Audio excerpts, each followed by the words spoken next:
Hey guys, welcome back to my channel. আজ আমি আপনাদের সাথে শেয়ার করব বেবিদের পেপলাম টপ কাটিং এবং স্টিচিং। তো এখানে আমি 1.5 মিটার পরিমাণ সুতির কাপড় নিয়ে নিয়েছি। তো চলুন without any further delay let's start. তো ফার্স্টে আমি এখানে টপ পার্টের কাটিং করব। এর জন্য কাপড়টিকে আমি দুভাজে বিছিয়ে নিয়েছি। দুভাজে বিছিয়ে নেওয়ার পর কাপড়টির আমি এখানে চওড়া নিয়েছি 17 ইঞ্চি এবং লম্বায় নিয়েছি আমি 12 ইঞ্চি। এখন আমি মাঝখান থেকে আরেকটি ভাঁজ দিয়ে নিচ্ছি, দেন কাপড়টিকে আমি 4 ভাঁজ করে নিচ্ছি। তো দেখুন এখানে আমি 4 ভাঁজ করে নিয়েছি। কাপড়টির বন্ধ সাইডটি আছে আমার দিকে এবং খোলা সাইডটি আছে অপর দিকে। তো বন্ধ সাইড থেকে আমি এখানে শোল্ডারের মার্কিংটি করে নিচ্ছি 5.5 ইঞ্চিতে, দেন আর্মহোল লেন্থ নিয়ে নিচ্ছি এখান থেকে আমি 6 ইঞ্চি। এখন আমি চেস্টের মেজারমেন্টটি নিয়ে নিচ্ছি। তো চেস্ট যা থাকবে তাকে 4 দিয়ে ভাগ করে যেটা হবে সেটা, এবং তার সঙ্গে আমি 1 ইঞ্চি এক্সট্রা নিয়ে নিয়েছি সেলাই মার্জিনের জন্য। তো এখানে আমি টোটাল 8 ইঞ্চিতে মার্কিং করে নিয়েছি। এখন আমি ওয়েস্টের মার্কিংটি করছি। তো ওয়েস্ট যা থাকবে তাকে 4 দিয়ে ভাগ করতে হবে এবং তার সঙ্গে 1 ইঞ্চি এক্সট্রা অ্যাড করতে হবে। এখন আমি সোজা দাগ দিয়ে নিচ্ছি।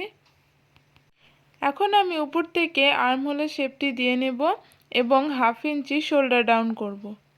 এখন আমি নেকের মার্কিংটি করে নেব। তো এখানে আমি গলার চওড়াটি নিচ্ছি 2 ইঞ্চি 2 সুত এবং ফ্রন্ট গলার ডিপ নিচ্ছি এখানে আমি 3 ইঞ্চি এবং ব্যাক গলার ডিপ নিচ্ছি এখানে আমি 1 ইঞ্চি। দেন এভাবে একটি বক্স করে রাউন্ড শেপ ড্র করে নেব। তো এখানে আমার মার্কিং হয়ে গেছে। এখন আমি টপ পার্টের কাটিং করব। এর জন্য ফার্স্টে আমি ব্যাক পার্টের কাটিং করব। তো দেখুন এখানে আমি কাটিং করে নিয়েছি। তো ভিতর থেকে একটি পার্ট সরিয়ে নেব। তো এখানে আমি একটি পার্ট সরিয়ে নিয়েছি। এখন ফ্রন্ট নেক এবং আর্ম হোলে শেপটি দিয়ে নেব।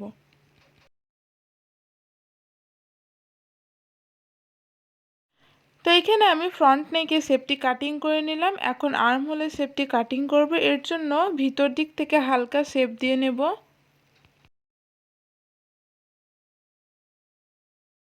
এখন আমি হাতা কাটিং করব। এর জন্য কাপড়টিকে আমি দুভাজে বিছিয়ে নিয়েছি। দুভাজে বিছিয়ে নেওয়ার পর কাপড়টির লম্বা আছে 17 এবং চওড়াই আছে 15।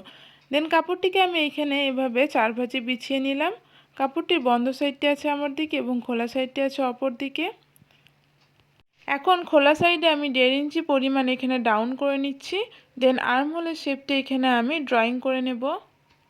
এখন আমি বটম নিয়ে নিচ্ছি 5 ইঞ্চি। দেন আমি স্কেলের সাহায্যে এভাবে দাগ দিয়ে নেব। এখন আমি এই দাগ বরাবর হাতাটি কাটিং করে নেব। তো দেখুন এখানে আমি হাতাটি কাটিং করে নিয়েছি। এখন মিডিল পয়েন্ট আমি এখানে একটি কাট বসিয়ে দিলাম এবং ফ্রন্ট আর্ম হলে শেপটি দিয়ে নেব।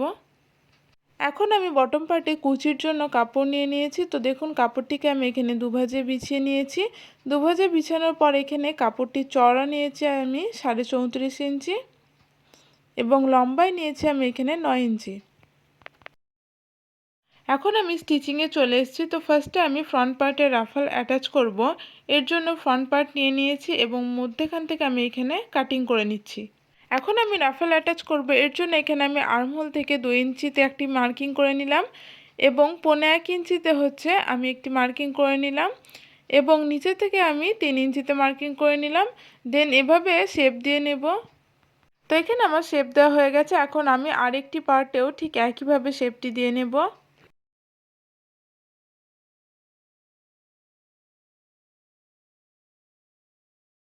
এখন আমি রাফল তৈরি করব। এর জন্য এখানে আমি একটি স্ট্রিপ কাটিং করে নিয়েছি। এর চওড়াটি নিয়েছি এখানে আমি 34 ইঞ্চি এবং লম্বাটি নিয়েছি 2.5 ইঞ্চি। তো ফার্স্টে আমি নিচে থেকে এখানে ডবল ফোল্ড করে স্টিচিং করে নেব, দেন রাফল তৈরি করে নেব। তো এখানে আমি মেশিনের যেই বড় সেলাইটা হয় সেটা দিয়ে নিচ্ছি, দেন আমি এটাকে গ্যাদার করে নেব। তো এখানে আমার রাফেল তৈরি হয়ে গেছে। এখন আমি টপ পার্টের সঙ্গে অ্যাটাচ করব। এর জন্য ফার্স্টে আমি রাফেলটাকে ডবল ফোল্ড করে সেলাই করে নিচ্ছি। এখন আমি রাফেলটিকে ঠিক উল্টোভাবে রেখে আমি দাগ বরাবর স্টিচিং করে নেব। তো এখানে আমার স্টিচিং হয়ে গেছে। এখন আমি বাড়তি অংশটুকু কাটিং করে নিলাম। এখন আমি রাফেলটিকে সোজা সাইডে করে উপরে একটি চাপ স্টিচ দিয়ে দেব। এখন আমি বাটন প্লাকেট তৈরি করব। এর জন্য এখানে আমি পট্টিটির চওড়া নিয়ে নিয়েছি 2.5 ইঞ্চি। দেন এভাবে রেখে আমি বাটন প্লাকেট তৈরি করে নেব।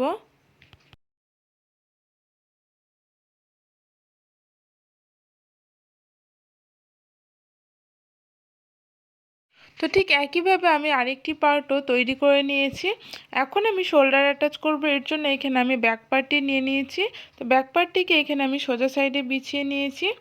দেন ফ্রন্ট পার্টগুলিকে এভাবে আমি উল্টো সাইডে বিছিয়ে 1/2 ইঞ্চি পরিমাণ মার্জিন নিয়ে এখানে আমি শোল্ডার অ্যাটাচ করে নেব।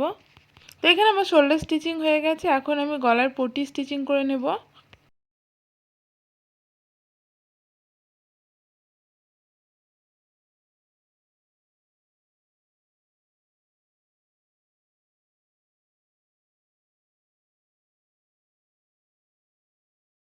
এখন আমি উপরে একটি টপ স্টিচ বসিয়ে নিচ্ছি যাতে পটিটি উল্টানোর সময় সুবিধা হয়। তো এখানে আমি টপ স্টিচ বসিয়ে নিয়েছি। এখন আমি পট্টিটিকে উল্টো সাইডে টার্ন করে আমি আরেকটি সেলাই দিয়ে নেব।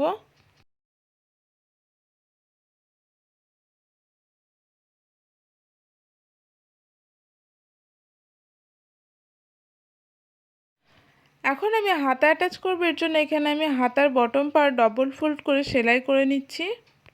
তো স্টিচিং হয়ে যাওয়ার পর আমি হাতার মিডিল পয়েন্ট এবং টপ পার্টের মিডিল পয়েন্ট একসাথে করে আমি এখানে হাতাটি টপ পার্টটির সঙ্গে অ্যাটাচ করে নেব।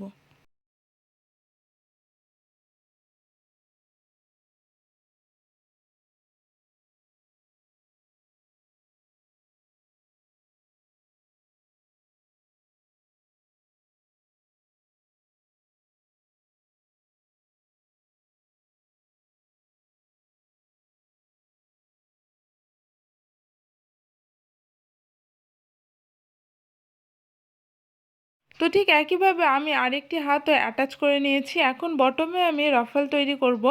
এর জন্য চওড়ায় 34 ইঞ্চি এবং লম্বায় আমি 9 ইঞ্চি পরিমাণ যে পট্টিটি কাটিং করেছিলাম সেটি এখন আমি ওয়েস্টের মাপ অনুযায়ী গ্যাদার করে নেব।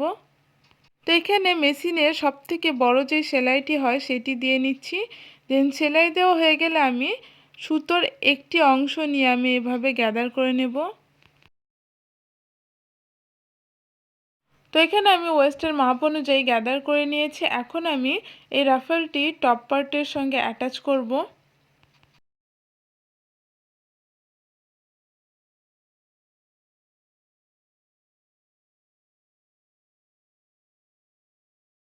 তো এখানে আমি রাফেল অ্যাটাচ করে নিয়েছি। ঠিক একইভাবে আমি আরেকটি পার্টেও রাফেল অ্যাটাচ করে নেব। তো এখানে আমি আরেকটি পার্টেও রাফেল অ্যাটাচ করে নিয়েছি। এখন আমি সাইড ফিটিংস করব।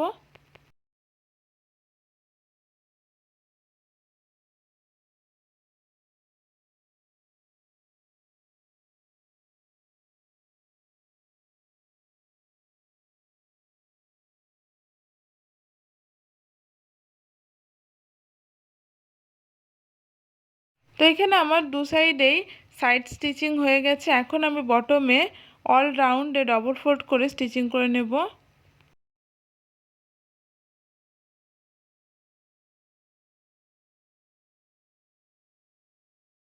তো এইখানে আমার টপটি কাটিং এবং স্টিচিং কমপ্লিট। এই ধুতি প্যান্টের ভিডিওটি যদি আপনারা দেখতে চান তাহলে ডেসক্রিপশন বক্সে আমি লিঙ্কটি দিয়ে দেব। আজকে আমার ভিডিওটি আপনাদের কেমন লাগলো কমেন্ট করে জানাবেন। ভিডিওটি যদি ভালো লেগে থাকে লাইক, কমেন্ট এবং চ্যানেলটি সাবস্ক্রাইব করে পাশে থাকবেন। দেখা হচ্ছে নেক্সট ভিডিওতে। টাটা।